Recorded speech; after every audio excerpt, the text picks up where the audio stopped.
khalaqatul jinna wal ins illa liya'budun. Tujuan kita untuk mengabdikan diri pada Allah.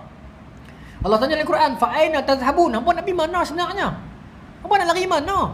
Nah, akhirnya kita bawa kembali kepada Allah balik kok mana pun. Sebab tu manusia ni dia tahu, kok mana sesat dia pun, dia minta kembali kepada Allah, akan ada jalannya.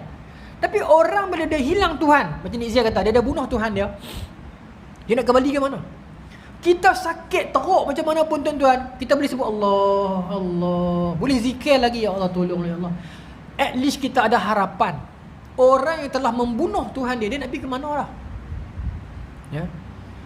Kita pergi hospital, orang cek cerita ni sakit terminal lah ni. Lagi 2 bulan mati. Ha? Orang yang dia ada harapan, at least dia ada Allah untuk dia bersandang, untuk dia minta 2 bulan terakhir hidup dia contohnya kan. Dia ada lagi. Dan agama itu dia bukan sekadar memberikan kepada kita kehidupan, dia memberikan kepada kita harapan sebenarnya.